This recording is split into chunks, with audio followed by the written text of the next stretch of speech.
نحمده ونصلي ونسلم على رسوله الكريم اما بعد فاعوذ بالله من الشيطان الرجيم بسم الله الرحمن الرحيم ان الله وملائكته يصلون على النبي يا ايها الذين آمنوا صلوا عليه وسلموا تسليما اللهم صل على سيدنا ومولانا محمد وعلى آل سيدنا ومولانا محمد بارک وسلم علیہ۔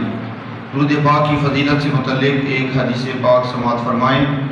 میرے اور آپ کے آقا سرور و جہاں صلی اللہ علیہ وآلہ وسلم کا ارشاد پاک ہے کہ تم جمعہ کے دن اور جمعہ کی رات کو مجھ پر درود پاک کثرت سے پڑھا کرو، اس لیے کہ باقی دنوں میں فرشتے تمہارا درود مجھ تک پہنچاتے ہیں، لیکن جو آدمی جمعہ کے دن اور جمعہ کی رات کو مجھ پر درود پاک پڑھتا ہے، میں اپنے کانوں سے اس کا درود پاک سنتا ہوں۔ یہ بہت بڑی فضیلت والی حدیث پاک ہے ہمارے لیے کہ ہم کتنے دور بیٹھے ہوئے ہیں، سعودی عرب کہاں ہے اور پاکستان کہاں ہے، جہاد پر کتنے گھنٹے لگتے ہیں، تو ہم یہاں اپنے گاؤں کے اندر اپنے علاقے کے اندر موجود ہیں۔ تو جو آدمی جمعہ کے دن اور جمعہ کی رات کو نبی کریم صلی اللہ علیہ وآلہ وسلم پر درود پاک پڑھتا ہے، ہمارے آقا صلی اللہ علیہ وآلہ وسلم کا فرمان ہے میں اپنے کانوں سے اس کا درود پاک سماعت فرماتا ہوں۔ اس لیے باقی دنوں کا درود بھی ضائع نہیں جاتا، اتوار کو پڑھیں، منگل کو پڑھیں، جمعرات کو پڑھیں، وہ بھی درود پاک پہنچتا ہے لیکن فرشتوں کے ذریعے پہنچتا ہے۔ لیکن جو جمعہ کے دن اور جمعہ کی رات والا درود پاک ہے وہ خود نبی کریم صلی اللہ علیہ وآلہ وسلم سماعت فرماتے ہیں، اس لیے ہمیں اس وقت میں محبت کے ساتھ درود پاک پڑھنا ہے۔ تو آج کی اس محفل پاک میں محبت کے ساتھ درود پاک پڑھ رہے ہیں۔ صلاۃ والسلام علیکہ یا سیدی یا رسول اللہ وعلی آلکہ اصحابکہ یا سیدی یا حبیب اللہ۔ چند ایک باتیں صلہ رحمی سے متعلق ذکر کی جائیں گی کہ اسلام ہمیں جوڑنے کا درس دیتا ہے، اسلام ہمیں ایک دوسرے کے ساتھ مل بیٹھنے کا درس دیتا ہے، عزیز و اقارب میں، خاندان میں، رشتہ داروں میں ہمیں مل جل کر رہنے کا درس دیتا ہے۔ ایک حدیث پاک میں میرے اور آپ کے آقا سرور و جہاں صلی اللہ علیہ وآلہ وسلم کا ارشاد پاک ہے، وہ باتیں ذکر فرمائی جو ہر بندہ چاہتا ہے۔ پہلی بات ارشاد فرمائی کہ جو بندہ یہ چاہتا ہے کہ اس کی عمر لمبی ہو، اور ہر بندے کی خواہش ہوتی ہے کہ زیادہ سے زیادہ میں دنیا کے اندر آسائشوں کے اندر رہوں، دنیا کے اندر زیادہ سے زیادہ وقت گزاروں۔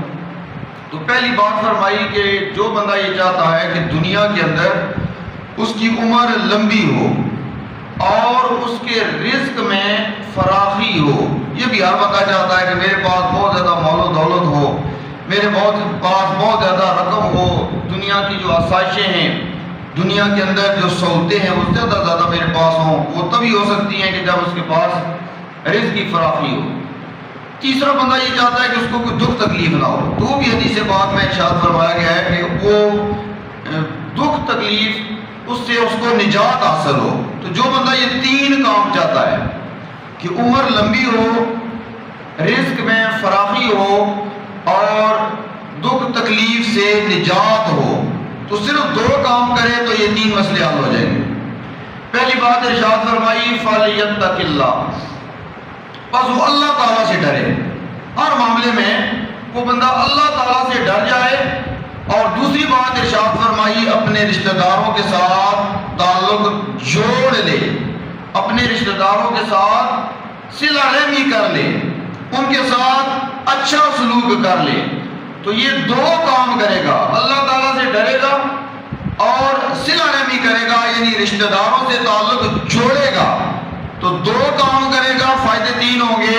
اللہ تعالیٰ عمر بھی لمبی کر دے گا، مال میں بھی برکت عطا فرما دے گا، رزق میں فراخی عطا فرما دے گا، اور کوئی کسی قسم کا دکھ تکلیف ہے اللہ تبارک و تعالیٰ اس سے بھی اسے نجات عطا فرما دے گا۔ تو یہ دو یاد رکھنے والی بات ہے کہ اللہ تعالیٰ سے ڈر جائے اور رشتہ داروں کے ساتھ تعلق جوڑ لے.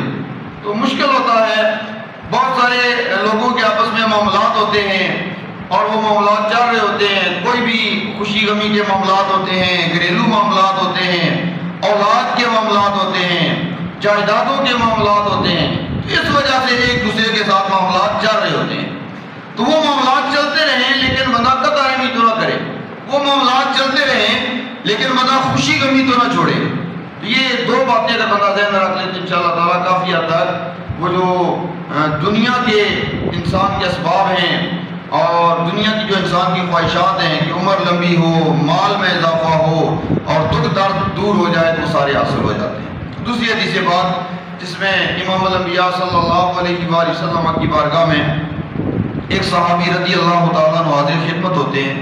عرض کی یا رسول اللہ صلی اللہ علیہ وسلم، اللہ تعالیٰ کو سب سے محبوب عمل کون سا ہے؟ نبی کریم صلی اللہ علیہ وسلم نے ارشاد فرمایا کہ اللہ تعالیٰ پر ایمان لانا. اگر کوئی بندہ اللہ تعالیٰ پر ایمان لے آتا ہے تو یہ اللہ تبارک و تعالیٰ کو سب سے محبوب عمل ہے. کیونکہ اس سے بڑھ کر عمل کون سا ہو سکتا ہے کہ ہر چیز کی بنیاد ہی ایمان باللہ ہے، ایمان بالرسول ہے. تو وہ جو کلمہ پڑھتے ہیں لا الہ الا اللہ محمد الرسول اللہ، ہر چیز کی بنیاد یہ ہے. اگر کوئی بندہ نمازیں پڑھتا رہے، اچھے کام کرتا رہے، سارا دن رات بھوکا پیاسا رہے، ساری رات ہی جاگتا رہے، لیکن اگر اس کے اندر نہیں ہے تو اس کا کوئی عمل قبول نہیں. تو نبی کریم صلی اللہ علیہ وسلم نے ان صحابی سے فرمایا کہ اللہ تعالیٰ پر ایمان لانا یہ اللہ تعالیٰ کو سب سے محبوب عمل ہے. وہ صحابی رضی اللہ تعالیٰ خاموش نے ہوئے پھر عرض کیا یا رسول اللہ صلی اللہ علیہ وسلم، اس کے بعد یعنی ایمان لے آیا، اس ایمان لانے کے بعد اس کے لیے اللہ تعالیٰ کے ہاں سب سے محبوب عمل کون سا ہے؟ تو آپ صلی اللہ علیہ وآلہ وسلم نے ارشاد فرمایا صلہ رحمی، رشتہ داروں کے ساتھ تعلق جوڑنا، اپنے رشتہ داروں کے ساتھ اس نے سلوک کرنا ایمان لانے کے بعد اللہ تبارک و تعالیٰ کو سب سے محبوب عمل ہے. وہ صحابی رضی اللہ تعالیٰ پھر عرض کرتے ہیں یا رسول اللہ صلی اللہ علیہ وسلم، تیسرے نمبر پر اللہ تعالیٰ کو سب سے محبوب عمل کون سا ہے؟ آپ صلی اللہ علیہ وآلہ وسلم نے ارشاد فرمایا امر بالمعروف اور نہی عن المنکر.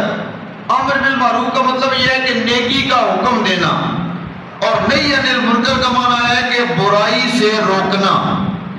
آج کل دیکھ لیں ہمارے معاشرے میں کون کوئی بندہ امر بالمعروف کر رہا ہے، کون کوئی نیکی کا حکم دے رہا ہے، کون ہے جو اب کسی کو بھی برائی سے روک رہا ہے. اب بندہ کہتا ہے ٹھیک ہے جی اس کا اپنا معاملہ ہے، وہ اپنے گھر کا ہے، مالک ہے جی. اچھا بچوں تک کو بھی روکا نہیں جاتا اگر غلط کام کر رہا ہے کہ اس کے گھر والی لڑنے آ جائیں گی. تو گھر والوں کو بھی احساس نہیں ہے کہ اگر کوئی بچہ غلطی کرتا ہے، نوجوان غلطی کرتا ہے تو بڑا بندہ منع کر رہا ہے، روک رہا ہے، اس میں بچے کی اصلاح ہے، اس میں اس نوجوان کی اصلاح ہے.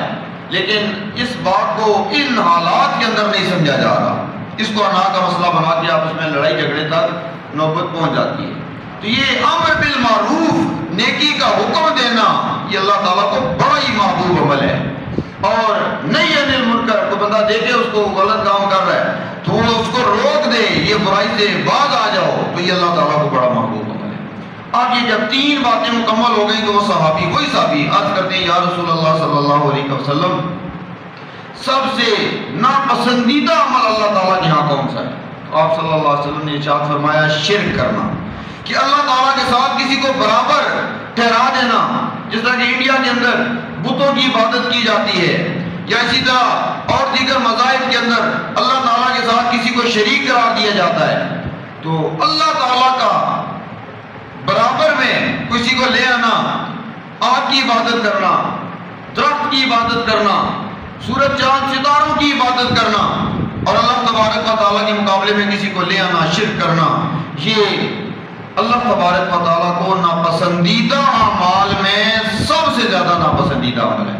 وہ صحابی عرض کرتے ہیں یا رسول اللہ صلی اللہ علیہ وسلم، شرک کے بعد اللہ تبارک و تعالیٰ کے ہاں ناپسندیدہ عمل کون سا ہے؟ تو آپ صلی اللہ علیہ وآلہ وسلم نے ارشاد فرمایا قطع رحمی، یعنی رشتہ داروں کے ساتھ تعلق توڑنا شرک کے بعد اللہ تبارک و تعالیٰ کے ہاں ناپسندیدہ عمل ہے. تو یہاں دیکھیں لوگ کتنے عرصے تک لوگ ناراض رہتے ہیں، 2 سال تک ناراض رہتے ہیں، 5 10 سال تک ناراض رہتے ہیں، خوشی غمی میں ان کے شریک نہیں ہوتے. پھر ایک دن آتا ہے ہاں جی فلاں بندہ شامل ہو گیا درمیان میں، آپس میں صلح ہو گئی ہے. تو وہ جو پچھلا سارا نقصان کر دیا 2 سال 5 سال 10 سال اتنا عرصہ تک ایک دوسرے کے گھر نہیں گئے، اتنے عرصے تک جنازے نہیں پڑھے، اتنے عرصے تک شادیوں میں شرکت نہیں کی، وہ تو سارا ضائع چلا گیا، وہ تو بہت بڑا نقصان ہو گیا. اس لیے اسلام کے اندر ہمیں حکم یہ ہے کہ 3 دن سے زیادہ قطع تعلق یہ ناجائز ہے. ایک دن چلو کوئی مسئلہ ہو گیا تو ایک دن ناراضگی، 2 دن ہو گیا چلو پھر گنجائش موجود ہے. 3 دن سے زیادہ ایک مسلمان کا دوسرے مسلمان کے ساتھ قطع تعلق یہ جائز نہیں ہے. اس میں فرمایا کہ شرک کے بعد قطع رحمی یہ بہت بڑا ناپسندیدہ عمل ہے اللہ تبارک و تعالیٰ کے ہاں. اور تیسری اور آخری بات صحابی رضی اللہ تعالیٰ کے سامنے نبی کریم صلی اللہ علیہ وآلہ وسلم نے ارشاد فرمائی، جب انہوں نے پوچھا کہ اس کے بعد کون سا ناپسندیدہ عمل ہے، تو آپ صلی اللہ علیہ وآلہ وسلم نے ارشاد فرمایا امر بالمعروف کو چھوڑ دینا اور نہی عن المنکر کو چھوڑ دینا.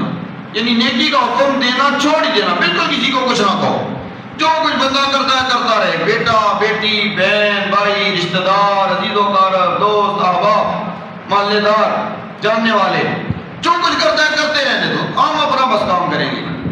تو یہ امر بالمعروف کو چھوڑ دینا تیسرے نمبر پہ اللہ تبارک و تعالیٰ کے ہاں ناپسندیدہ عمل ہے.